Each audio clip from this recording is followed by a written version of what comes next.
lonely rancher shared shelter.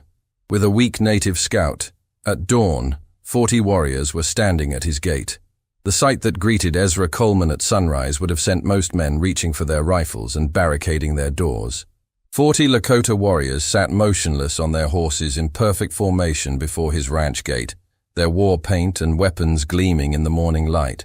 But Ezra felt no fear as he stepped onto his porch, only a deep curiosity about what had brought such a formidable gathering to his remote corner of the Dakota Territory. The answer lay sleeping in his barn, where a young Lakota scout named Running Wolf was slowly recovering from exhaustion and fever after Ezra had found him collapsed on the prairie the day before. Ezra had built his life on the principle that every person deserved basic human dignity, regardless of the color of their skin or the language they spoke. At 43, he had spent the last decade carving out an existence on 2,000 acres of rolling grassland 50 miles from the nearest settlement. His ranch was modest but well-maintained, with a solid log house, a large barn, and corrals that could hold several hundred head of cattle. He had chosen this remote location specifically because it offered the solitude he craved, while allowing him to build something meaningful with his own hands. The isolation suited Ezra perfectly. As a former Union Army officer who had seen too much death and destruction during the war between the states, he had come west seeking peace and a chance to heal from memories that still haunted his dreams. The endless sky and open grassland of the Dakota Territory provided exactly the kind of space his troubled soul needed to find equilibrium. Here, surrounded by the simple rhythms of ranch life, he had slowly learned to live with the ghosts of his past. His relationship with the local Lakota bands had been carefully neutral over the years. Ezra understood that his ranch sat on land that had been tribal territory for countless generations, and he tried to show appropriate respect for that history. He never interfered with tribal hunting parties crossing his property, always offered water and food to travelers in need, and had learned enough Lakota words to conduct basic conversations with visitors. In return, the various bands had generally left his cattle alone and treated him as a neighbor rather than an enemy. The events that led to the dramatic morning confrontation had begun the previous afternoon, when Ezra was riding his usual patrol along the eastern boundary of his property. The Dakota summer had been particularly harsh, with weeks of scorching heat and no rain, leaving the grass brown and brittle and the few water sources running dangerously low. Even his experienced cattle were showing signs of stress from the extreme conditions. As he rode along a dry creek bed that normally carried water year-round, Ezra noticed buzzards circling in the distance. Something was dead or dying out on the prairie, and his rancher's instincts told him he should investigate in case it was one of his animals. Following the path of the vultures, he rode toward a small rise that offered a view of the surrounding grassland. What he found was not a dead animal, but a young man collapsed beside his horse in whatever shade could be found beneath a single stunted cottonwood tree. The stranger appeared to be Lakota, dressed in traditional buckskin clothing, and carrying the weapons and gear of a scout or messenger. His horse stood nearby, head hanging with exhaustion, and clearly near the end of its endurance. Ezra dismounted quickly and knelt beside the unconscious figure. The young man appeared to be in his early 20s, with strong features and the lean build of someone who spent most of his time in the saddle. More concerning was his condition, burning with fever, severely dehydrated, and showing signs of having been without food or adequate water for several days. "Can you hear me?" Ezra asked, gently shaking the man's shoulder. The scout's eyes fluttered open, revealing dark pupils that were dilated and unfocused. He tried to speak, but could only manage a weak croak before losing consciousness again. Whatever mission had brought him to this remote area, it had clearly pushed him beyond the limits of human endurance. Ezra quickly assessed the situation. The young man needed immediate medical attention, food, and rest if he was going to survive. The nearest doctor was 50 miles away, and even if Ezra could somehow transport the unconscious scout that distance, the journey might kill him in his weakened condition. The only realistic option was to take him back to the ranch and provide whatever care was possible. Loading the unconscious man onto his horse was a challenge, but Ezra managed to secure him across the saddle in front of himself, while leading the scout's exhausted mount behind them. The return journey to the ranch house took nearly 2 hours, with frequent stops to check on his patient and adjust his position to prevent further injury. Once back at the ranch, Ezra carried the young scout into his house and settled him on the bed in the spare room. Working quickly, he began the process of treating severe dehydration and heat exhaustion, drawing on medical knowledge he had acquired during his military service. Small sips of water at regular intervals, cool cloths to bring down the fever, and careful monitoring to ensure the patient did not slip into a coma from which he might never recover. As the evening wore on, the scout drifted in and out of consciousness, sometimes mumbling words in Lakota that Ezra could not understand. During his lucid moments, he seemed confused about where he was and how he had gotten there, but he accepted Ezra's ministrations without resistance. The fever remained dangerously high, and Ezra found himself keeping vigil beside the bed, checking pulse and breathing throughout the long night. It was near dawn when the young man finally opened his eyes with something approaching clarity. He looked around the unfamiliar room for a moment before focusing on Ezra's face, his expression showing surprise, but not fear. "You are the white rancher who lives alone," he said in accented but clear English. "I have heard of you." "I am Ezra Coleman," Ezra replied. "What is your name?" "I am called Running Wolf," the scout answered, struggling to sit up despite his obvious weakness. "I was carrying an urgent message to my people when the heat overcome me. You saved my life." "What kind of message?" Ezra asked, helping Running Wolf settle back against the pillows. Running Wolf's expression grew troubled. "Soldiers are coming from Fort Abraham Lincoln. Many soldiers with cannons and supply wagons. They march toward the Black Hills, where our people gather for the summer buffalo hunt. I was sent to warn the bands so they could move to safety." Ezra felt a chill run down his spine. He had heard rumors of increasing tensions between the territorial government and various Lakota bands, particularly over the discovery of gold in the Black Hills region that was sacred to the tribes. If the army was indeed marching in force toward traditional hunting grounds, the situation could escalate into open warfare with devastating consequences for everyone involved. "How many soldiers?" Ezra asked. "Perhaps 1,000, maybe more." "Led by the one you call Custer, the one with yellow hair who thinks he is invincible." Ezra knew George Armstrong Custer by reputation, and the knowledge that the flamboyant cavalry officer was leading such a large force into Lakota territory filled him with dread. Custer was known for his aggressive tactics and his desire for military glory, qualities that made him popular with newspaper readers but dangerous to anyone who stood in his way. "How long were you traveling before you collapsed?" Ezra asked. 3 days without stopping, trying to stay ahead of the soldiers. My horse and I were both near death when you found us." Running Wolf tried again to sit up, his sense of urgency clearly overriding his physical weakness. "I must continue my mission. My people need to know what is coming so they can prepare." "You are in no condition to travel," Ezra said firmly. "You need at least another day of rest before you will be strong enough to ride. Besides, your horse is as exhausted as you are." Running Wolf looked frustrated, but seemed to recognize the truth of Ezra's assessment. "Then my people will face the soldiers without warning. Many will die because I failed to complete my mission." Ezra considered the situation carefully. He had no desire to involve himself in the brewing conflict between the army and the Lakota, but he could not stand by and watch innocent people suffer because a brave young man had pushed himself beyond human limits, trying to warn them of danger. "What if there was another way to get the message to your people?" Ezra asked. "What if someone else could carry the warning while you recover your strength?" Running Wolf looked at him with surprise. "You would do this? Risk yourself to help people who are not your own?" "I would help any people who are facing unjust treatment," Ezra replied. "And I have seen enough of war to know that preventing it is always better than fighting it." They spent the rest of the morning working out the details of how Ezra could locate the Lakota camps and deliver Running Wolf's warning. The scout provided detailed directions to where the various bands were likely to be gathered for the summer hunt, along with traditional greetings that would identify Ezra as a friend carrying an urgent message from Running Wolf.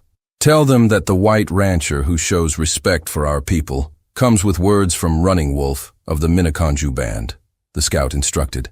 "That should be enough to ensure they listen to what you have to say." As Ezra prepared for his journey, he could not help but reflect on how dramatically his life was about to change. For 10 years, he had maintained careful neutrality in the conflicts that periodically flared between settlers and tribes, focusing on his ranch and avoiding political entanglements. But Running Wolf's desperate situation had forced him to choose sides, and he had chosen to stand with those who needed help rather than those who represented official authority. The ride to the Lakota encampment took most of the day, following traditional trails through rough country that tested both Ezra's horsemanship and his navigation skills.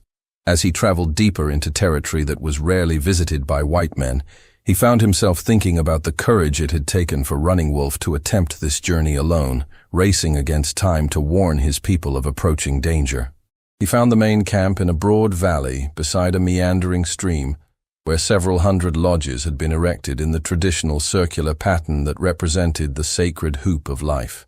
The sight was both beautiful and intimidating, a reminder of the rich culture and complex social organization that many white Americans preferred to ignore or dismiss. Ezra's arrival caused considerable excitement and some alarm among the camp guards, but when he delivered Running Wolf's greeting and explained his mission, he was escorted directly to the lodge of the principal chief. The conversation that followed was conducted through interpreters, but the urgency of the message transcended language barriers. The impact of Ezra's warning was immediate and dramatic. Within minutes of learning about the approaching army, the entire camp sprang into action as families began the process of packing their belongings and preparing to move to safer locations. The speed and efficiency of the evacuation was impressive, showing that these people had extensive experience in responding quickly to threats. As Ezra prepared to return to his ranch, the chief approached him with words of gratitude that needed no translation.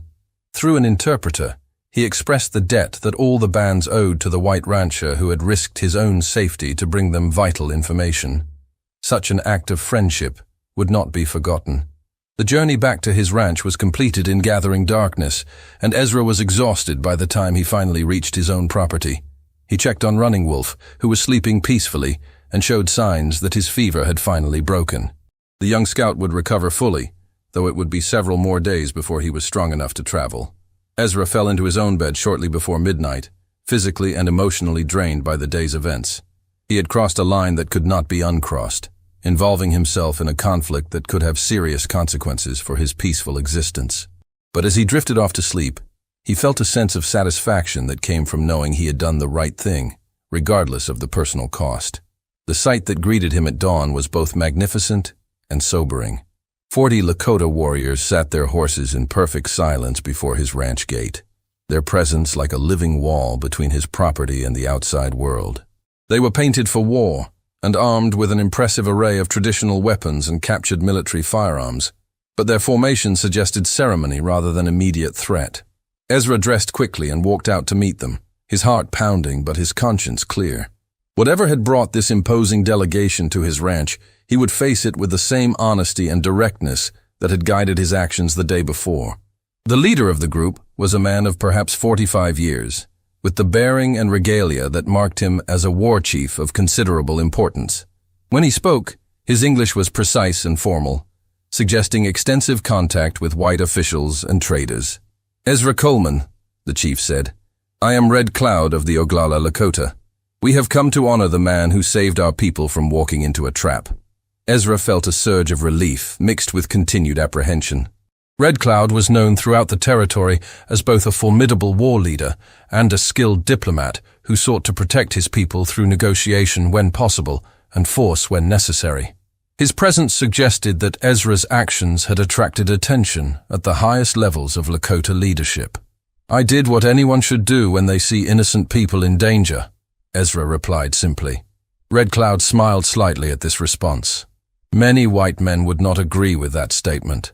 Most would have turned Running Wolf away from their door or delivered him to the soldiers for a reward. "Then those men lack basic human decency," Ezra said. "A person's worth is not determined by the color of their skin." "Spoken like a true warrior," Red Cloud observed. "Tell me, Ezra Coleman, do you understand what you have done by warning our people of the army's approach?" Ezra considered the question carefully. "I believe I have helped prevent unnecessary bloodshed. Whether that brings me trouble or reward is less important than knowing I acted according to my conscience." Red Cloud nodded approvingly. "The spirits told us we would find wisdom in unexpected places. You have proven them correct." The war chief went on to explain that the Lakota bands had successfully avoided Custer's column and were now safely dispersed throughout the region, ready to defend themselves if attacked. but hoping to avoid direct confrontation. The warning had saved hundreds of lives and prevented a potential disaster that could have escalated into full-scale war. "We have come to offer you something that has never been given to a white man," Red Cloud continued. "We invite you to become an adopted member of the Lakota Nation, with all the rights and responsibilities that such membership entails." Ezra was stunned by the magnitude of the offer. Adoption into a Native American tribe was an extraordinary honor that marked complete acceptance and trust. It also meant that he would be forever bound to the Lakota people, sharing their fate whatever the future might bring. "I am deeply honored by your offer," Ezra said slowly, "but I need to understand what such adoption would mean for my ranch and my life here. You would remain on your land, which would become Lakota territory under our protection," Red Cloud explained. "You would serve as a bridge between our peoples, helping us understand the white world while teaching whites about our ways. Your cattle would be safe, your property would be respected, and you would have the support of all Lakota bands in times of trouble." It was an offer that would fundamentally change Ezra's relationship with both communities, making him an outsider among whites while gaining the protection and friendship of people who had been his neighbors but never his family. The decision would require him to choose between the safety of neutrality and the uncertain path of deeper involvement in the conflicts shaping the frontier. As Ezra considered his response, he thought about Running Wolf sleeping in his spare room, about the courage it had taken for the young scout to risk everything to warn his people, and about the 40 warriors who had ridden through the night to honor a white man who had simply done what his conscience demanded. "I accept your offer," Ezra said firmly. "I would be proud to call myself Lakota." The ceremony that followed was unlike anything Ezra had ever experienced. Red Cloud and several other chiefs conducted rituals that formally welcomed him into the tribe, giving him a Lakota name that meant friend of the people, and marking his face with symbols that would identify him as a member of the nation. The 40 warriors who had served as witnesses began to sing traditional songs that echoed across the prairie like voices from an ancient past. When the ceremony was complete, Red Cloud clasped Ezra's shoulder with genuine warmth. "You are no longer a lonely rancher living in the wilderness. You are part of a family that stretches from the Missouri River to the Rocky Mountains, from the Canadian border to the Republican River. Never again will you face troubles alone." As the war party prepared to depart, Running Wolf emerged from the ranch house, still weak but determined to rejoin his people. He approached Ezra with tears in his eyes and words of gratitude that transcended language barriers. "You have given me my life and my people their freedom," the young scout said. "I will never forget what you have done for us." "Take care of yourself," Ezra replied, clasping the young man's hand. "And remember that courage is not the absence of fear, but the willingness to do what is right, despite being afraid." As the Lakota riders disappeared into the morning haze, Ezra stood alone in his yard and contemplated the extraordinary transformation that had occurred in less than 24 hours. He had begun the previous day as a solitary rancher, avoiding involvement in the conflicts around him. He was ending it as an adopted member of the Lakota Nation, committed to serving as a bridge between two worlds that needed to find ways to coexist. The lonely rancher who had shared shelter with a weak native scout had discovered that simple acts of human kindness could ripple outward in ways that changed the entire course of history. In saving one life, he had potentially saved hundreds more. In opening his door to a stranger in need, he had opened his heart to a family he never knew he needed. The 40 warriors standing at his gate had not come as conquerors or judges, but as relatives welcoming a new member into their ancient circle. And Ezra Coleman, now known as Friend of the People, had found something far more valuable than the solitude he had originally sought. He had found a purpose that connected him to something larger than himself, and a community that would stand with him through whatever challenges lay ahead.